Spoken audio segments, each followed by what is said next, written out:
All right. Sir, good to see you. Good to see you. Good to be seen. And welcome. Look. Welcome to all of you who are joining us today. It's interesting. Yusuf and I are the economists on the team, and we're fascinated by what's going on in the US and global economy and the markets, the financial markets, especially the stock market. But we always like to think that financial planning topics should be the thing of greatest interest. But every year we do 2 or 3 webinars on the basically devoted to economy and markets, and those are always the best attended. So we know you all have an interest in that, and we love to share whatever insights we have. Not that we think what's going on in the economy today or tomorrow necessarily changes any of your financial plans.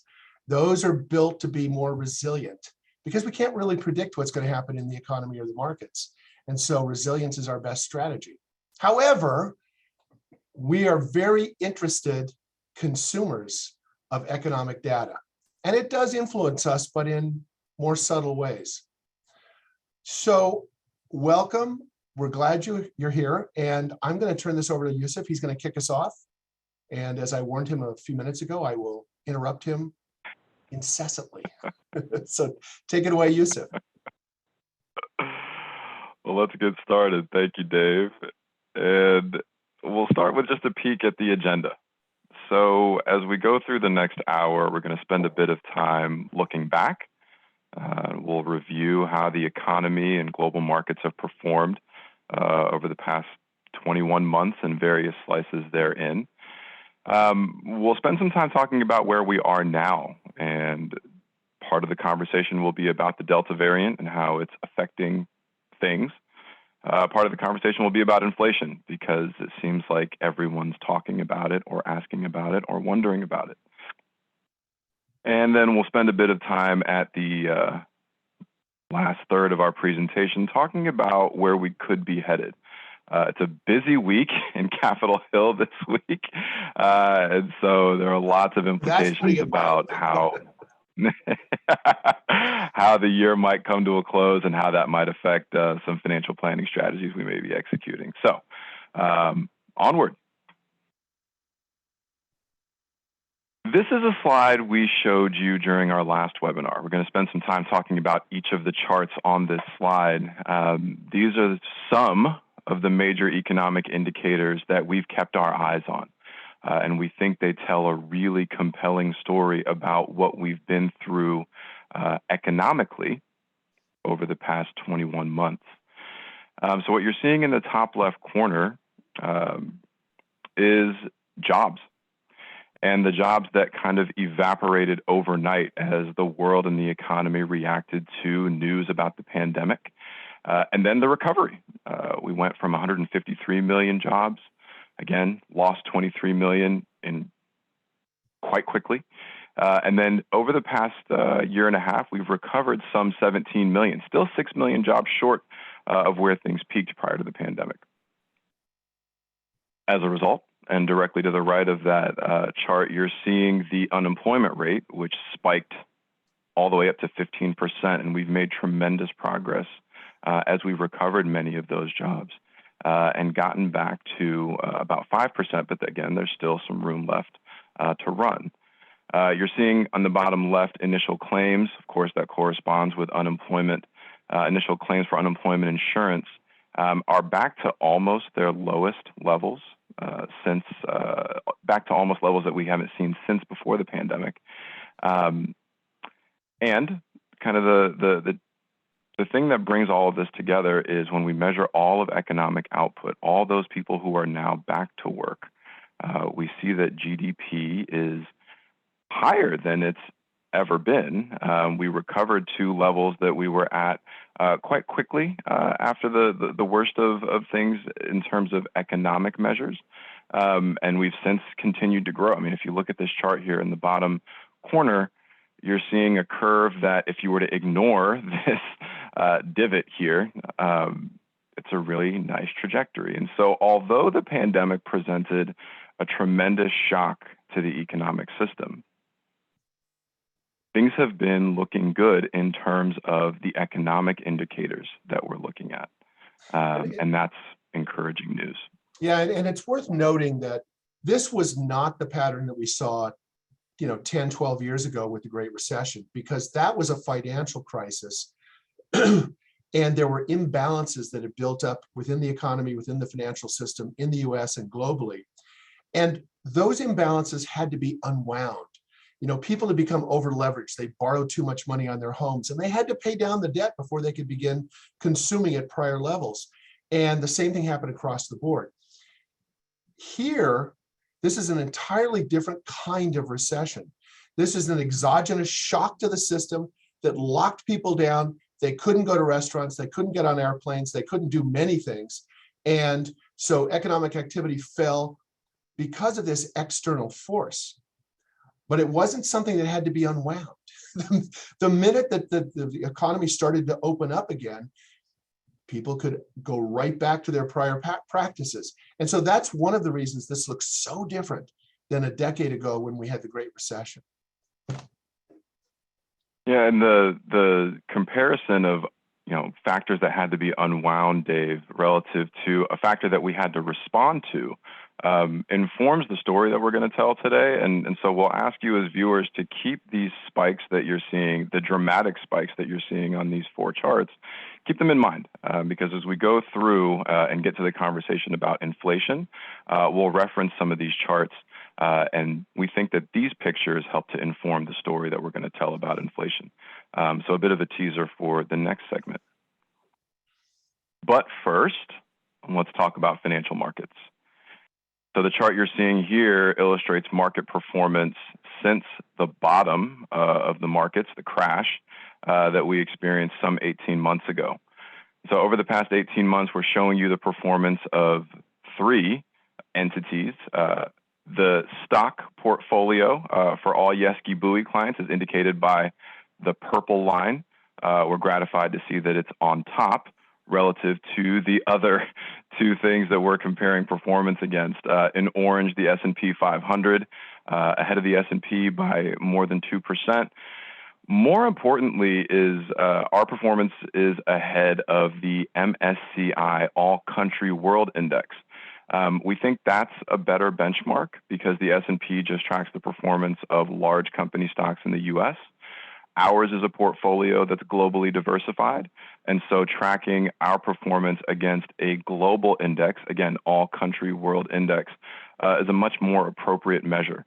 And so very gratified to see that our portfolio has performed quite well in comparison, a full 10 percentage points ahead of the All Country World Index over the past 18 months.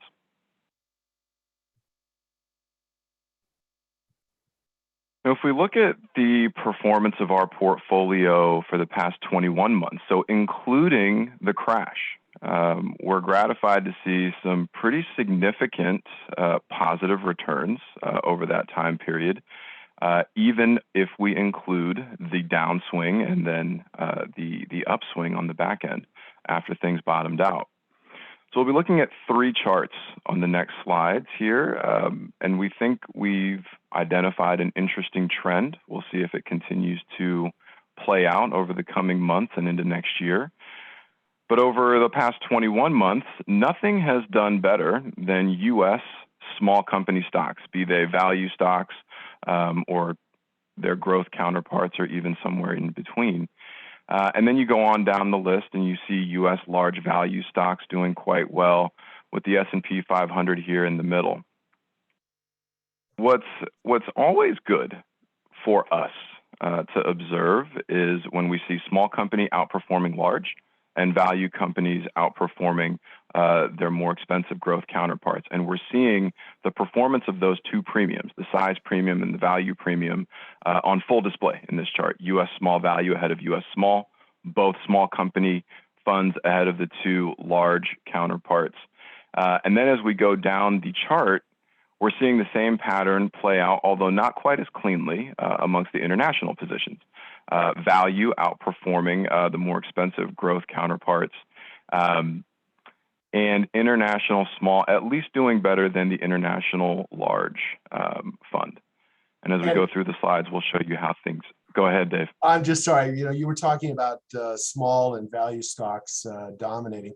Well, of course, we tilt your portfolio towards, at least if you're one of our clients, we tilt your portfolio towards small and value stocks because history and economic research suggests that there's a larger return associated with those two categories. But it doesn't manifest itself every year or even every couple of years. And so seeing it in the last 2 years, seeing it move to the top is gratifying because it just reaffirms what we believe. And again, we believe this based on fairly substantial economic evidence. But we were in a conversation earlier this year with David Booth at a time when small and value was coming to the fore, as you see here. And I remember him saying that he was gratified to see small and value move to the front as God intended, but which of course is really just to say, as the economic evidence has always told us. Anyway, yes, carry on. Gratified but not surprised. So many of the companies that fit within these categories are described as cyclical stocks, and at the beginning of a market cycle, as we find ourselves to be over the past 18 months, we would expect to see those components perform well and outperform their counterparts. And so it's been good to see that. Again, similar looking chart, different time frame. We're looking at the past 12 months. Interesting to note that the international small funds are sliding up in the rankings. We're still seeing U.S. small and U.S. small value dominate, followed by U.S. large value. Great, small and value at the top of the list. And in this case, they're followed by more value and more small. And so this is a great looking chart in terms of how our portfolio is allocated. The pieces to which we're more heavily weighted, as Dave just mentioned, are outperforming the other pieces. So good news there. And then one more here before we look at a table identifying a couple trends that we've observed over the past 18 months. International small still sliding up the rankings. So if we zoom all the way out, and again, look at this, past couple of years almost, it was U.S. small and U.S. small value that dominated. You're seeing them at the bottom of the chart here over the past 6 months, giving back some gains, and that makes sense. Nothing can go up forever. This is how markets work. But the trend has been for international small to start outperforming the other components of the portfolio. And that just underscores the argument for diversification. We don't put all of our eggs in one basket. We spread them around amongst 13,000 companies around the world. And so it's interesting to see just how different parts of the portfolio have been performing over various slices of time as we look back to what we've been experiencing. And we've gotten a lot of questions in recent months about market valuations and whether or not the market is too expensive. And it's true that there are slices of the market, like like the S&P 500, and most especially that handful of mega tech stocks that really dominate the S&P 500, the so-called FANG stocks, Facebook, Apple, Amazon, Netflix, and Google, although Google is really Alphabet. So it should be FANG with 3 A's, I think, or maybe FAN with 3 A's, I should say. And it's true that valuations in certain segments, especially of the US market, have gotten high. But again, we focus on the more value-oriented portion of the US market, and markets outside the US, where virtually half of our portfolios are allocated. Even though they've had a good run, and you're seeing some of it here in this chart, they continue to support really attractive valuations. So we think that there continues to be upside. Or maybe another way of putting it is, we don't think there's any reason to be pessimistic about the prospects going forward. And Dave, we also get a lot of questions, especially with recent news about the portfolio's exposure to China or other markets that get a lot of attention in the media. And we'll just note again, back to the point about diversification, we don't overweight or underweight any country's presence in our portfolio. We have exposure to Chinese markets. They're here in the Emerging Markets Fund. That fund doesn't make up more than 8 or 9% of any client's portfolio. that we work with. And when you look at the Chinese exposure within that particular fund, it's 30%.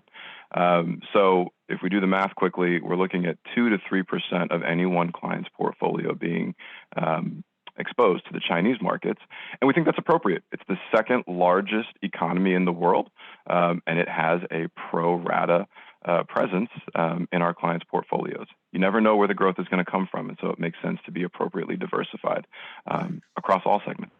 And actually, there's another interesting, at least for me, for us, Yusuf and I talk about this stuff all the time, but there's another interesting dimension here is that, we talk about the US being the largest economy in the world, which it has been for pretty much all the years since World War II. And we talk about China being the second largest economy. But the size of an economy, the size of the amount of economic output is not perfectly correlated with the size of financial markets. So while the US economy actually only represents about 1/5 of world output, about 20% of the value of global economic output, our stock market represents over 50% of the value of the global stock market. Now, there's a couple of reasons for that. One is that we're just a more highly developed economy, and the capital markets have been a bigger source of funding for US companies than is true in other parts of the world. But it's an interesting, in a way, I'm going to call it a disconnect, that the US economy only represents 20% of world output, but the US stock market represents like 54% of global stock market value. So that's one thing to bear in mind. When you hear about China being the second largest economy in the world, don't assume that means it's the second largest holding in your portfolio. It's not.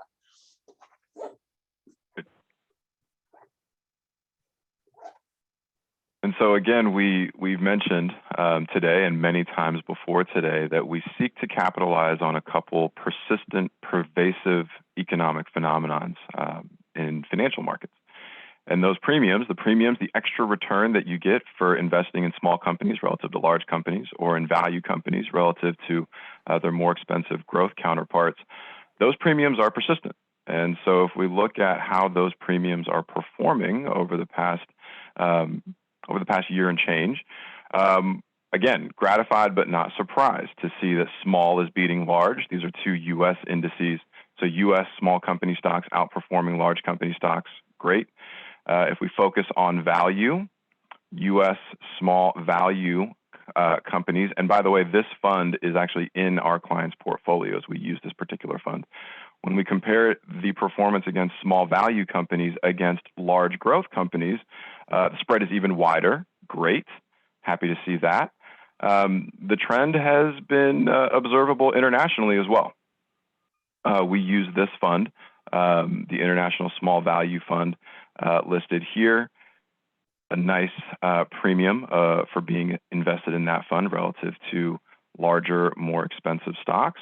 And we even see the trend in emerging markets. And so again, it's just a persistent trend that we've observed. We're showing it to you in quite a few different ways to try to make the point that the way the portfolio has performed in response to this shock to the system that we've been living through has been very encouraging. So through the first segment and on to the next. So the next part of our discussion here will focus on where we are now. And again, continuing the theme, a slide that we showed you when we last met for a webinar like this, but with an extended window. And so when we got together in the spring, this is where we were. And it's been a bit of a ride as the Delta variant has wreaked a bit of havoc. And it's been, I'll say, frustrating, maybe even discouraging to see case numbers balloon back upward, even in spite of the fact that 77% of Americans, and I should have described this chart before diving into the commentary, you're seeing numbers here for daily cases in the U.S. We're focusing on the U.S.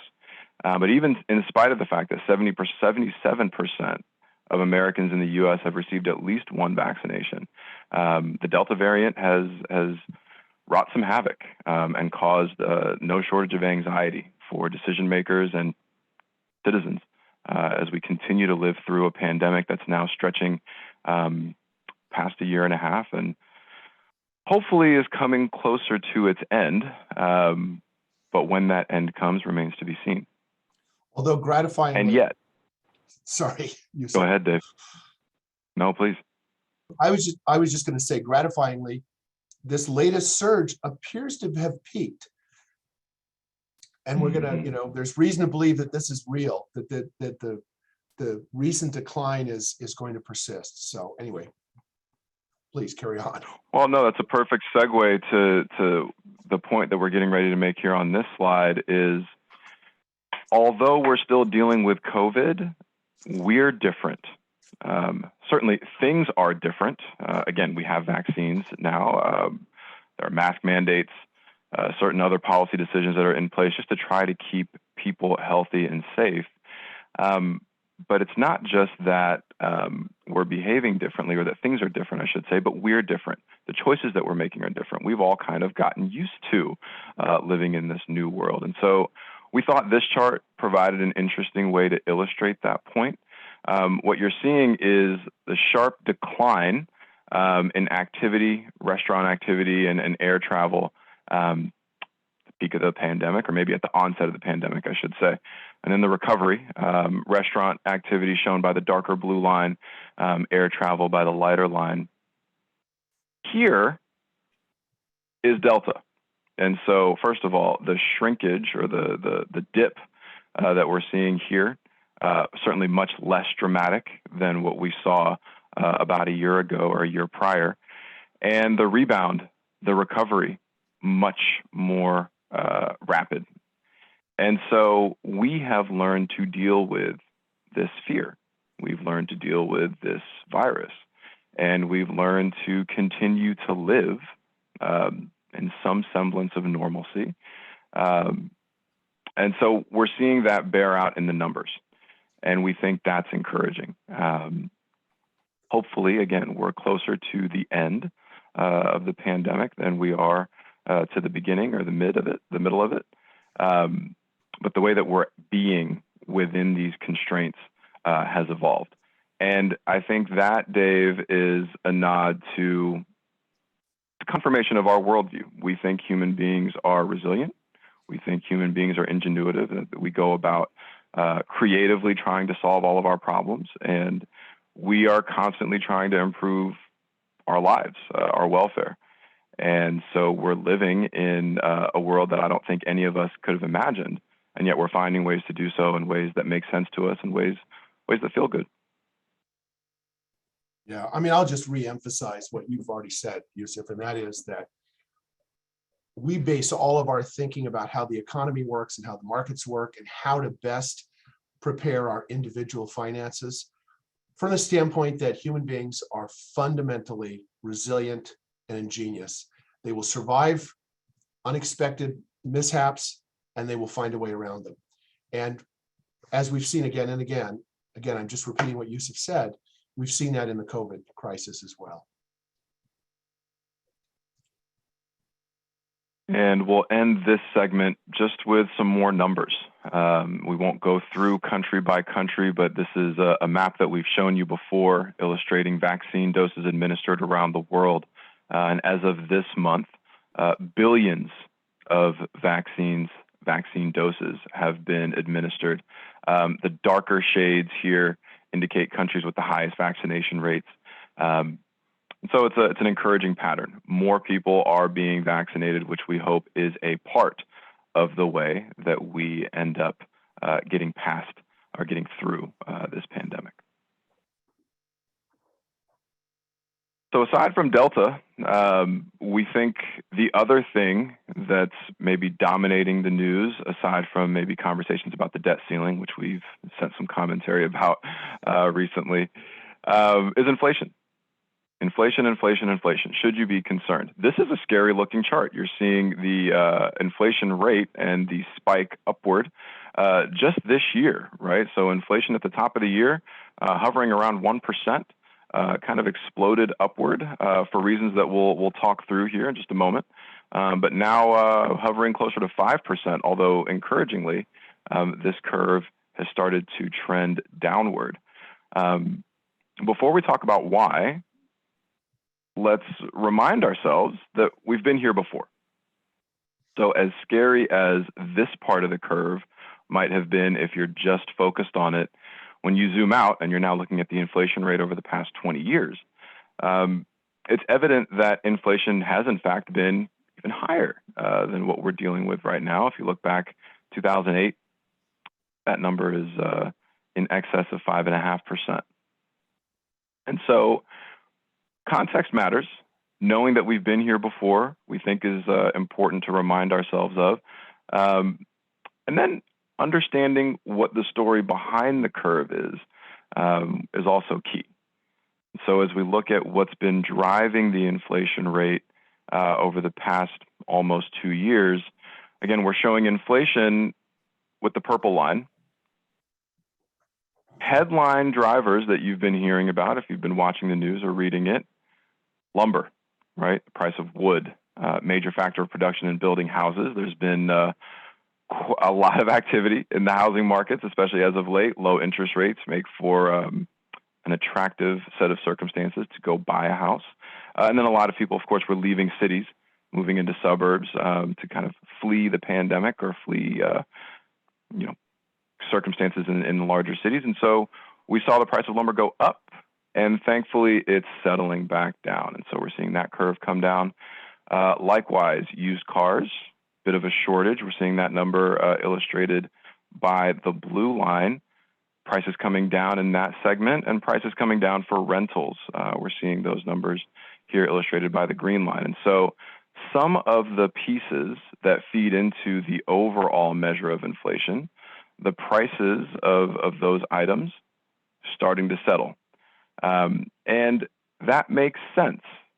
So many of the items that were getting more expensive, and we can focus on these three. The reason that the prices were going up had everything to do with COVID, and then how producers and consumers were affected by the pandemic. You have supply shortages, that leads to prices going up. Things start to reach equilibrium, prices start to settle down. And so the overall measure of inflation that's capturing that activity, we think this is an encouraging sign. And again, gratified but not surprised. Prices of, for factors of production like lumber simply can't go straight up forever. Did we understand the reason for why the price was going up? Yes. Are we seeing things settle down in that part of the economy? Yes. Are prices coming down? Yes. And so as economists, Dave, we make really bad predictors of what's going to happen, but we do have tools where we can look back at what has happened and make sense of it. And I think we're able to use some of our tools to look at a chart like this and make sense of the activity that we've been seeing over the past year and change. Better explainers than predictors. That's 100% true. And it's just because the economy, the US and the world economy are so complex with so many moving parts that it defies prediction, for the very reason that the weather defies prediction. It's just, it involves too much complexity and too many variables. But we do believe, as Yusuf's just been saying, that this was like a temporary supply, what they call a supply chain reaction to the opening up of the economy. The way companies operate, no company wants to be sitting on a lot of inventory, right? That's expensive. That diminishes their profits. And so companies do try and predict, and it's appropriate for them to do so. But like economists, they're not really that good at predicting, but they try and predict what the demand is going to be. And when they saw the demand plummet in certain areas, certain economic sectors during the lockdown, well, they reduced their inventories. They reduced their inventory of cars. They reduced their inventory of lumber. They reduced their inventory of all kinds of things as demand plummeted, because it's expensive to maintain inventory. But then all of a sudden, we had cases drop last summer or this summer, and as things started to open up, suddenly demand skyrocketed, because consumer demand skyrocketed, and companies didn't have the inventory. And so as a consequence, the prices soared just because there was so little supply. I'll give a personal example. I I'm wearing a button-down shirt today from Land's End. I've always liked Land's End, broadcloth shirts, Oxford cloth shirts, and I was getting short on my supply. I'll be honest, I was getting short on my supply of bigger shirts because I did earn my COVID-19 over the last year and a half, and I'm hoping to turn that around, but I needed more big shirts. So I went to Land's End, and honestly, I've been buying from Land's End for 30, 40 years, and I've never placed an order that didn't get fulfilled within like 4 days. I've spent the last 3 weeks getting emails from Land's End saying, we're so sorry, we can't ship, we're so sorry. We have supplier issues, we have all of this. And so something I would normally have gotten within 4 days, I'm now just about at 4 weeks and I still don't have my new shirts. So this is something that's true across the board. And it's in large part because companies don't maintain inventory in excess of what they think they're going to sell in the very near term, because it costs them money and it erodes their profits. And nobody predicted how quickly the economy was going to explode once we started to open up again. And so Yusuf and I, at least, in our economic analysis for our clients and internally, we concur with a lot of other economists in terms of believing that this is a temporary phenomenon. This is basically a supply chain disruption that will correct itself because companies are adaptable. They are ramping up supply. And so we agree with Jay Powell, the head of the Federal Reserve, in assessing this as a temporary phenomenon. Dave, I could tell you a similar story about an espresso maker that Megan, my wife, for those of you who don't know Megan, ordered, but she's watching, and I think reminding her of that would probably put her in a bad mood. So we'll move on. Talking about other drivers of inflation that have yet to settle, and we think for reasons that have everything to do with the supply and demand story that, Dave, you just walked us through. Two major drivers that go into the measure of inflation. We're showing you again, still the overall inflation rate with the purple line. In orange, price of oil. In blue, the price of food. Both of those curves still trending upward. There's been a lot of dislocations in terms of supply for food. I just read a report this morning about how across the country, more and more schools are serving fewer and fewer vegetables to students just because they can't get their hands on the appropriate foods. And likewise, energy prices have continued to go up. In this case, for oil, it goes back to the story Dave was telling about supply and demand. Demand for oil is going up as the economies around the world continue to ramp up. Throughout their respective recoveries, they need more and more oil. Well, supplying the appropriate amount of oil has been something that we've been dealing with and living through throughout the pandemic. And this was actually an issue that started kind of concurrently with the pandemic. There was a lot of stress related to how much oil was being supplied and the price of oil. And we were dealing with that economic shock in conjunction with COVID a year and a half ago, and we're still seeing the ramifications of those issues playing out in markets. Long story short, oil prices are still going up. We thought this was a compelling picture to show you because we're seeing inflation overall come down and trend down a bit gradually. If we look at core inflation, which removes these two components, removes the prices of food, removes energy prices, the dip has been even more dramatic. And so as of late, that rate of inflation, that measure of price increases, has come down that much more. And so again, encouraging news in this space.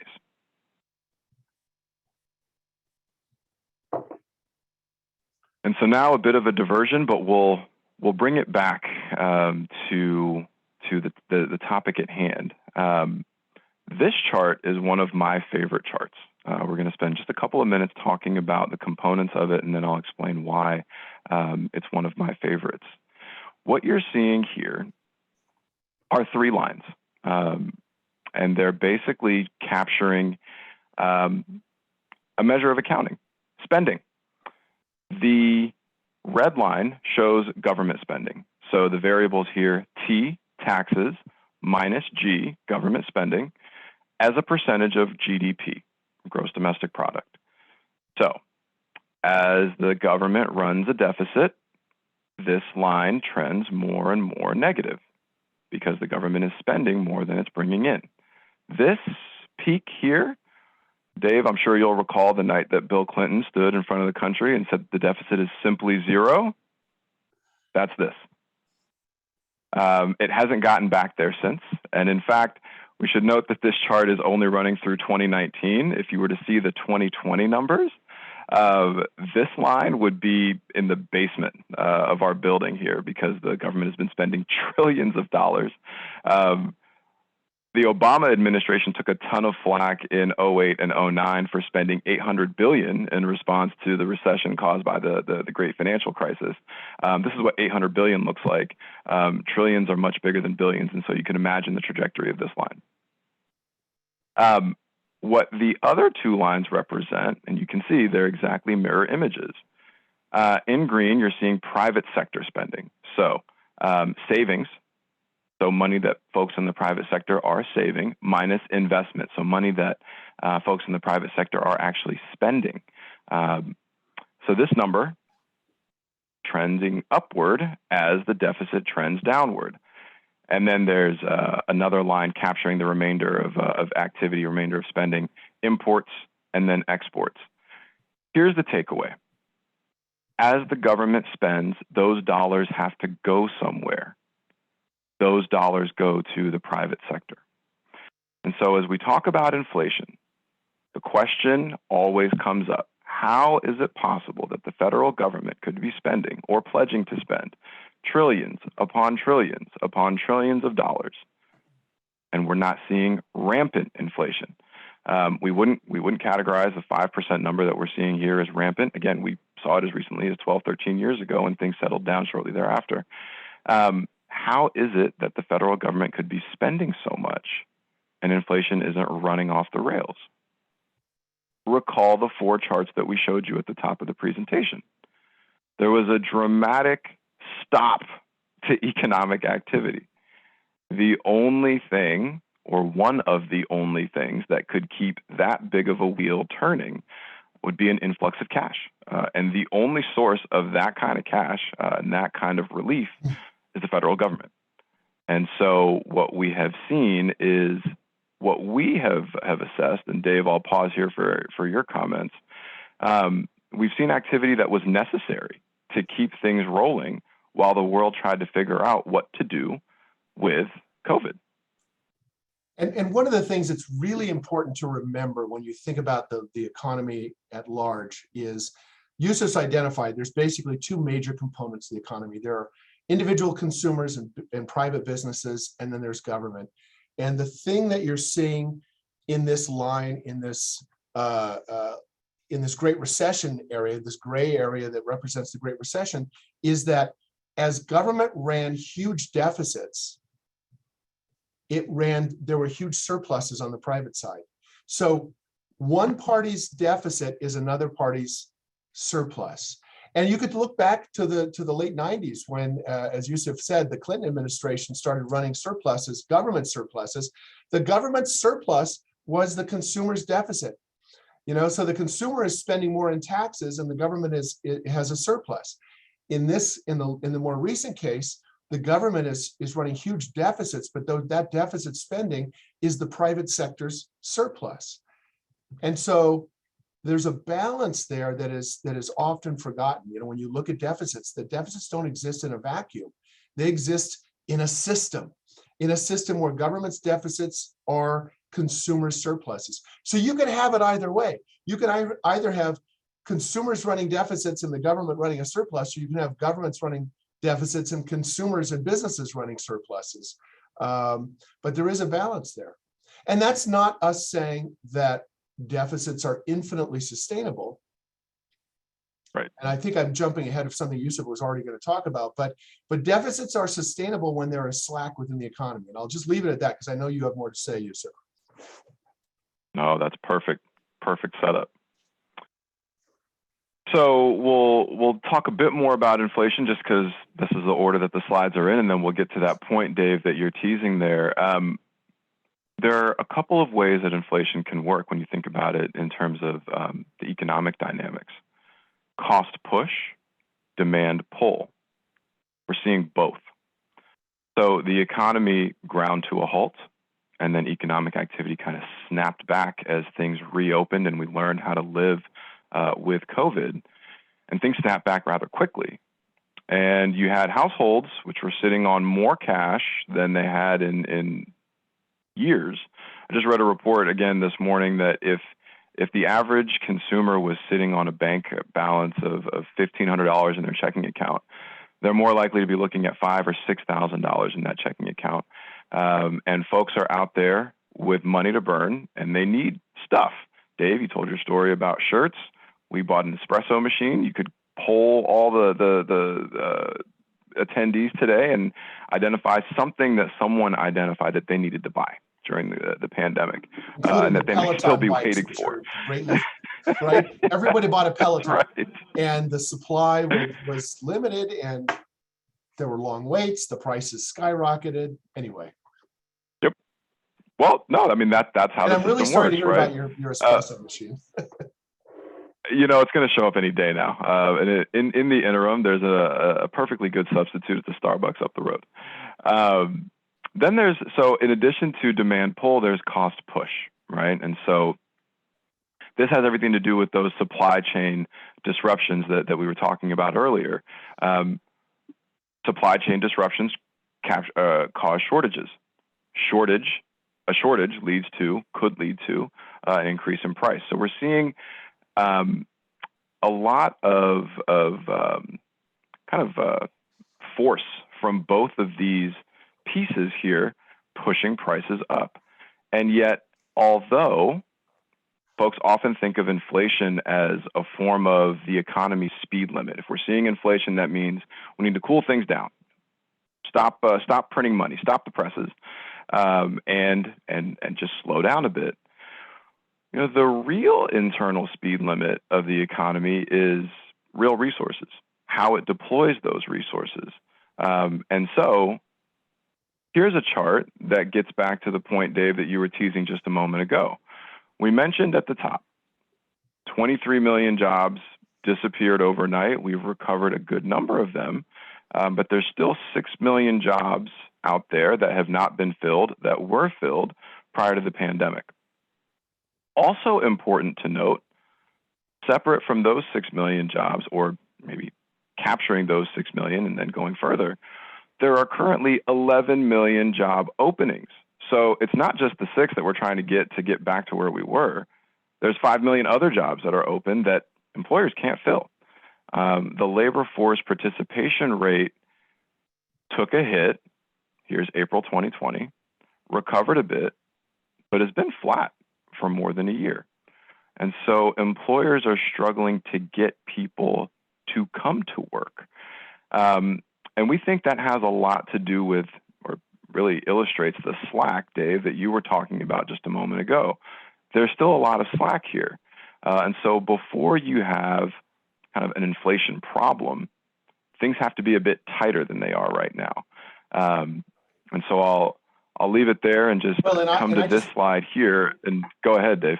Well, I was just going to say I was going to say two things. One is, yes, the slack matters. I mean, when you combine a 5.3% unemployment rate with the fact that the participation rate is well below its historical average, and even well below where it was 2 years ago, pre-pandemic, that means that you have 5% unemployment, but that 5% is 5% of a much smaller number of people.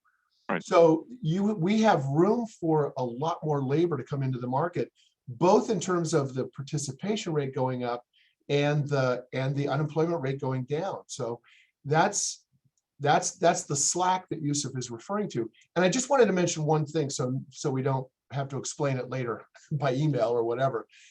Those prior slides said MMT and inflation. MMT refers to a thing called modern monetary theory.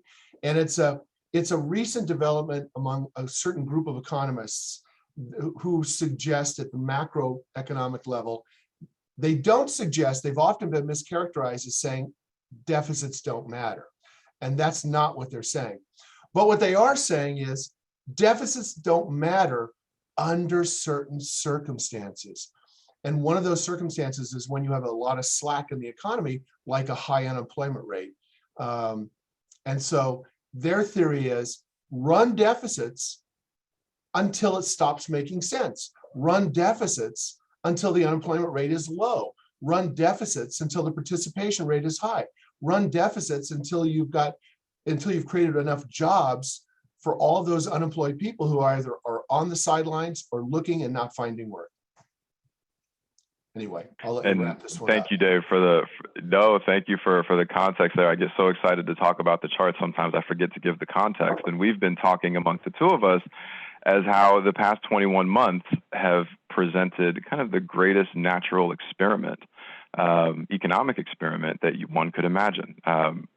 Going back through either of our experiences in grad school, one never could have even thought that the federal government could spend as much money as it spent without creating a terrible situation with respect to inflation.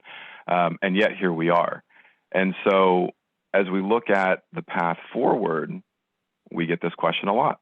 When do we think the Fed is going to increase rates? Well, the language that the Fed and really Chairman Powell has been using has been evolving over time. We're not even thinking about it.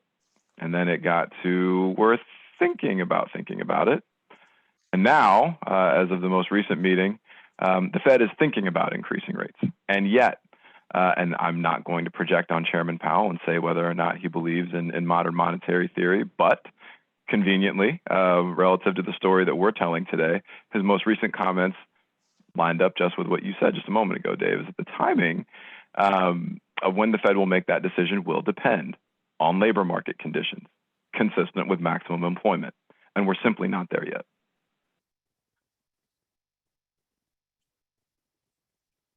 So that's the second segment. And so we've talked about where we've been, we've talked about where we are now, and the only thing left to do is talk about where we could be headed. And we say where we could be because the story is not yet written.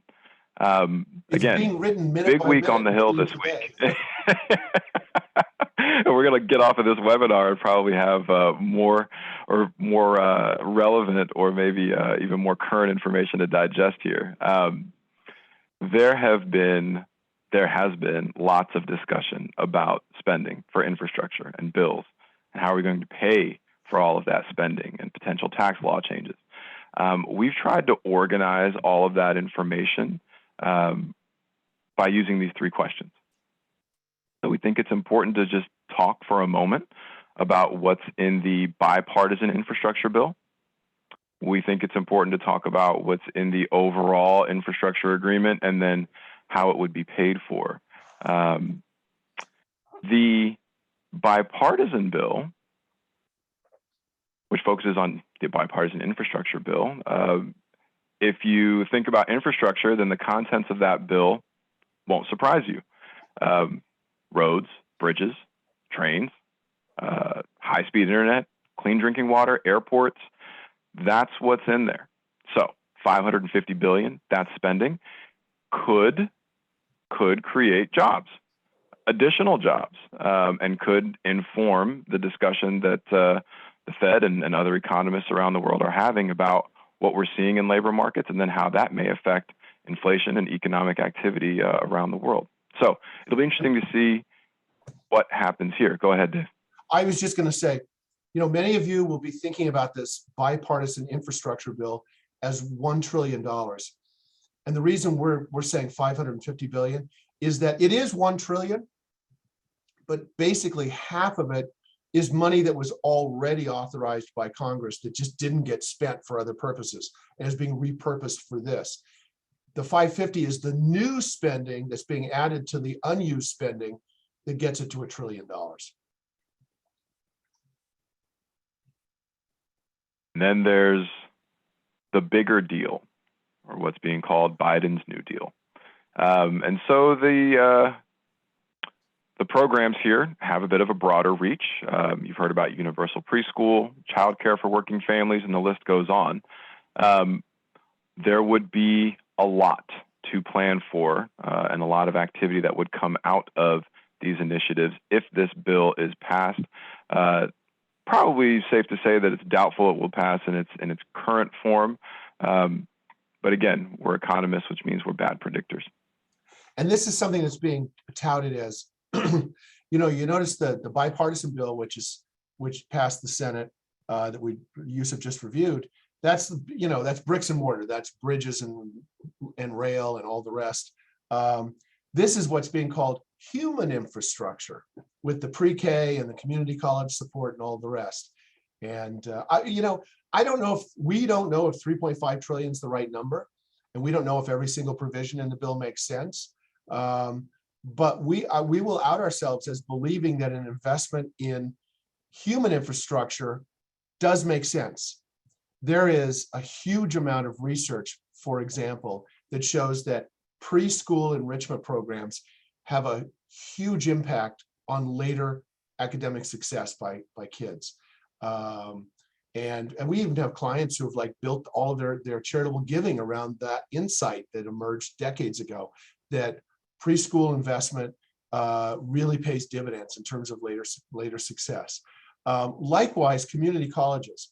When you think about the nature of our economy, the nature of a modern economy anywhere in the world is capital moves literally at the speed of light. 86,000 miles per second. You can, if I want to move money, if I want to invest money in San Francisco or Chicago instead of in Detroit, that money moves at the speed of light. Human infrastructure does not move at the speed of light. And humans tend to be pretty dug into their wherever they're living. And so what do you do with human infrastructure? You have to retool it.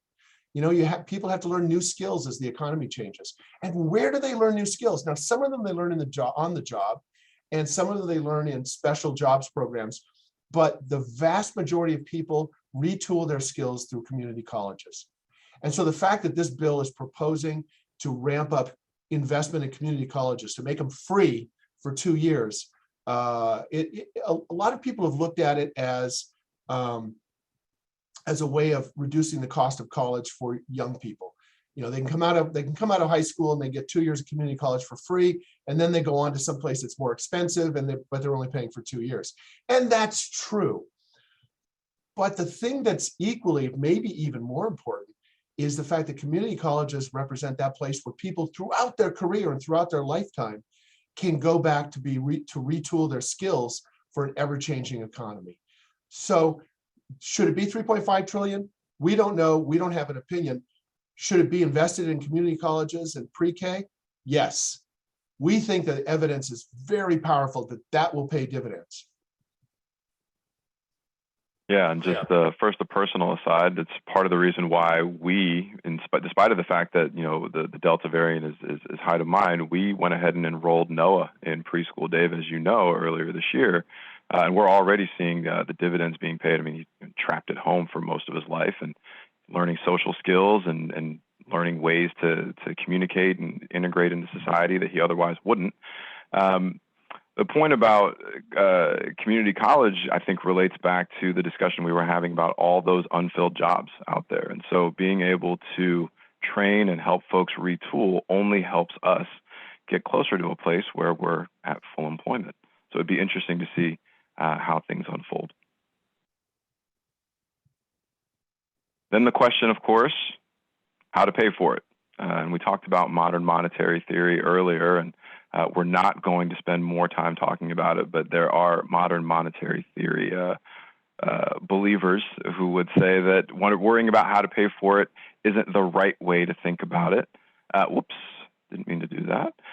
But still, revenue matters. Government spending, again, can't just go on without money coming in.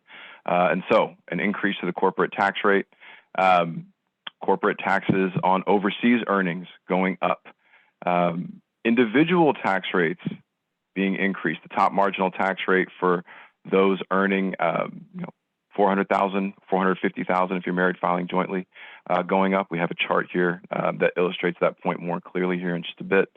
And a 3% surtax on all all adjusted gross income, modified adjusted gross income, I should say, above 5 million. So in short, higher taxes will help pay for the infrastructure plan.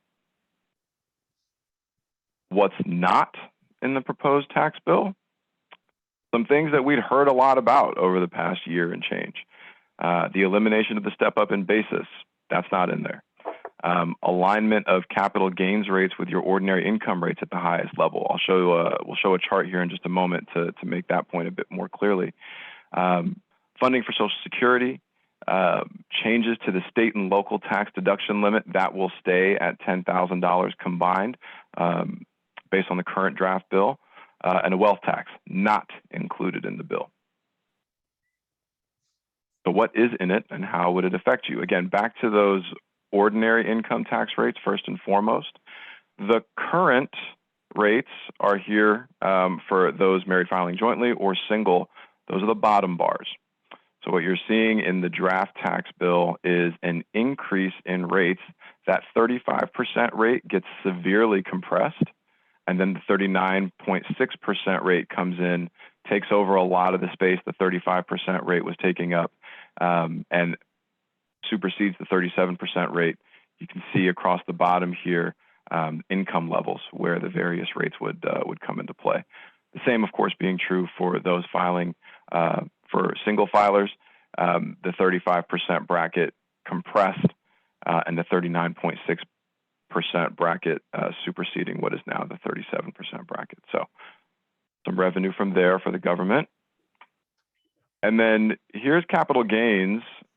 The top rate would now be 25%. It's currently 20%. When we talk about aligning this rate with the highest ordinary income bracket, there was talk that the highest capital gains rate for certain earners would actually be 39.6%, which would have been a dramatic increase and would have presented some planning opportunities, I think, for us. That's not in the bill. Opportunities. I would say imperatives.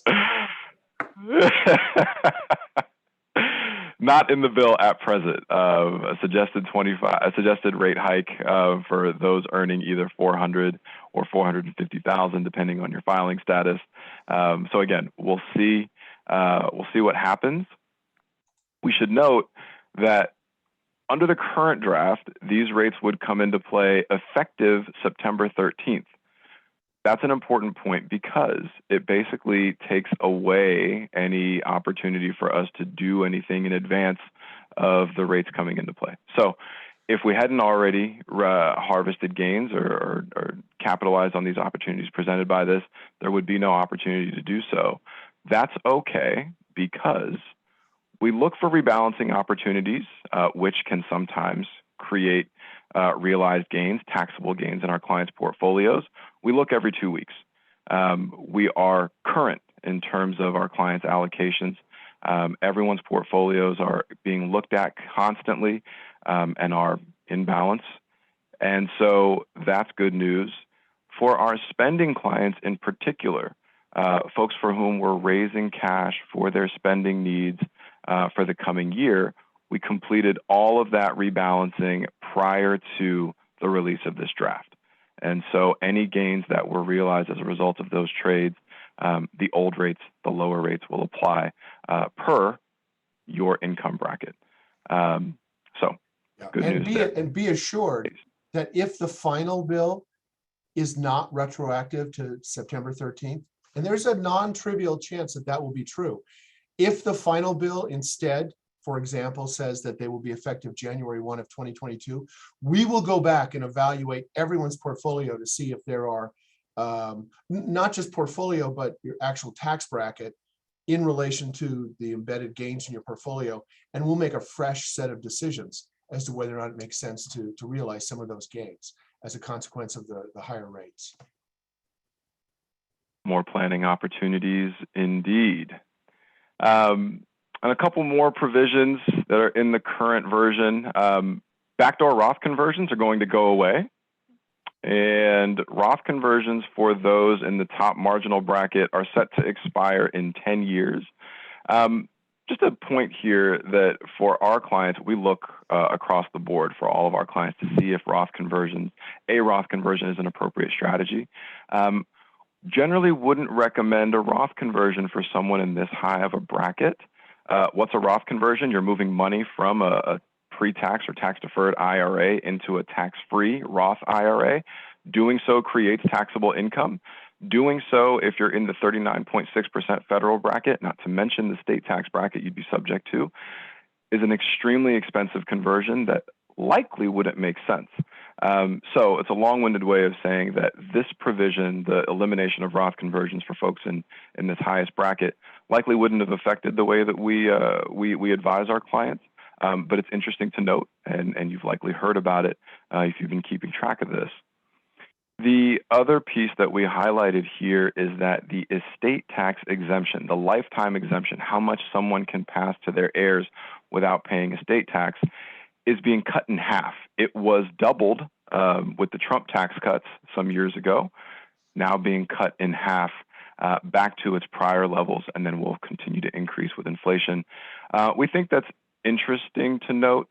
There are some instances where that may present more planning opportunities. Again, we've been on top of this all year. If we've talked to you about it already, if this applies, we've probably already talked to you about it already or will be talking to you about it soon. But in many cases, this just is important information that we're on top of and that we're keeping track of and that we noted was in the draft bill. And it might result in the future, it might result in us recommending strategies for enhanced or accelerated lifetime giving, depending on the size of your taxable estate. So again, this is not something that will generally lead to any strategies we can carry out between now and the end of the year, but it may change some of the ongoing strategies we recommend over a series of coming years. So stay tuned. And with that, I'll note that, Dave, we're at the top of the hour. This has been fun. Parting shots before we dismiss class for the day. I'll just say, first of all, thank you, Yusuf, for taking the lead on this. You did a brilliant job. And I guess the biggest takeaway I would hope you all get is that as financial planners, what we do is a process. It's not a one and done. And so and it's because the world is a process. The every day is the future is not written, as someone once said. And so we like to stay in touch with what's going on. We like to stay in touch with what may be evolving or emerging, but we recognize that we need to be also grappling with reality as it materializes day in, day out, month in, month out. And so we're monitoring the world on your behalf.